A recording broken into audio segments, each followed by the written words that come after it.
Salam əziz şagirdlər, bugünkü dərsimiz kimyəvi rabitə, dublet və oktet qaydasıdır. Gəlin ilk öncə kimyəvi rabitə nədir ona baxaq. Kimyəvi rabitə birləşmələrdə, molekullarda atomlar arasında əmələ gəlir və atomları daha stabil, daha dayanıqlı, daha möhkəm hala salmaq üçün lazım olan qüvvəyə kimyəvi rabitə deyəsirik. Və uşaqlar, atomlar bu dayanıqlı, stabil hala keçmək üçün nə etməlidir? Gəlin ilk öncə təsirsiz qazlara baxaq. Bilirik ki, təsirsiz qazlar uşaqlar nə elektron vermirlər, nə elektron almırlar, nə də ki, hər hansı bir birləşmə əmələ gətirmirlər. Gəlin, bunların konfiqurasiyasına, elektron formullarına baxaq. Məsələn, ilk nümayəndə helyumdur. Helyumun 1s2 formulundadır və bir orbitalı var.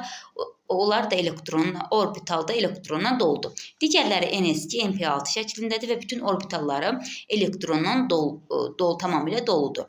Və buradan bizə aydın olur ki, təsirsiz qazın nə elektron almağa gərək yoxdur. Çünki orbitallar doludur. Nə də elektron verməyə gərək yoxdur ki, zaten bu ən dayanıqlı, ən stabil vəziyyətdədir bu təsirsiz qazlar. İndi uşaqlar, digər elementlərdə özlərini bu təsirsiz qaz kimi aparasıdırlar. Bunun iki cür qaydası var. Biri dubletdir, biri oktetdir. Əgər helyuma yaxın, atom nömrəsi helyuma yaxın olan elementlər özünü helyuma bənzədəsidir. Yəni, bənzədəsidir deyəndə uşaqlar burada elektron alaraq və ya da elektron verərək xarici təbəqəsində 2 elektronlu sistem yaradasıdır. Buna dublet deyəsirik. Və yaxud da ki, digər elementlər də yəni atom nömrəsi böyük olan elementlər də və yaxud elektron alaraq və yaxud da elektron verərək bütün və xarici təviyyəsində 8 elektronlu bir sistem əmələ gətirəsidir ki, buna da biz oktet adlandırasıyıq. Dublet və oktet. Baxın uşaqlar, indi burada qayda olaraq yazdırmışam. Valent elektronu 1, 2, 3 olanlar elektron verərək oktet və ya dublet olasıdır və yaxud da valent elektronu 4, 5, 6, 7 olanlar isə elektron alaraq oktet və ya dublet olasıdır. Gəlin buradan elementlərə baxaq. Məsələn, lityumdur. Lityuma ən yaxın olan təsirsiz qaz helyumdur və özünü helyuma bənzədəsidir. Helyuma bənzətməsi üçün uşaqlar, lityum metaldır. Metal olduğu üçün bu xarici təbəqədəki bir elektronunu verəsidir. Bir elektron verir və lityum müsbət 3 olur. Lityum müsbət 1 olur. Yəni, katyon olur. Baxın, bundan sonra gələn təbəqə 2-dir. 2 elektronlu bir sistemə keçdi. Yəni, helyuma bənzətdi özünü. İndi digər elementə baxaq. Berilyumdur. Xarici təbəqəsində 2 elektronu var. Berilyumda bu xarici təbəqəsində 2 elektronlu verəsidir.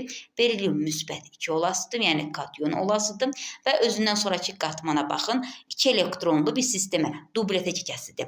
Bora baxırıq uşaqlar. Xarici təbəqəsində 3 elektronu var.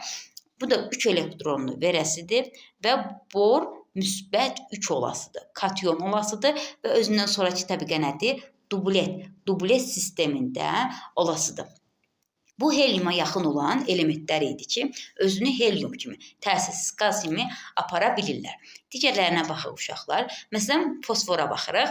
Fosforun xarici təbəqəsində 5 elektronu var. Bunun 5 elektronunu verməkdənsə 3 elektron almağı daha uyğun olar.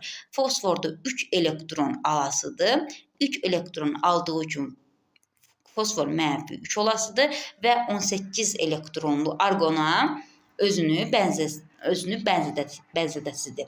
Sonra isə xlora baxaq. Xlorun da xarici təbəqəsində 7 elektronu var. 7 elektronu verməkdənsə 1 elektron almağı daha doğrudur.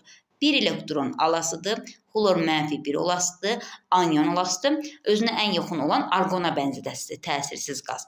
Kalsiyumda uşaqlar, xarici təbəqəsində 2 elektronu var, kalsiyum metaldır, elektron verəndir, 2 elektronlu verəsidir, özünün sonraki təbəqə var, 8 elektronlu sistemə keçəsidir. Kalsiyum müsbət 2 olasıdır, yəni katyon olasıdır, özünü 18 elektronlu argon kimi aparasıdır. Uşaqlar, danışacaqlarım bu qədər idi. İnşallah sizə aydın olmuşdur.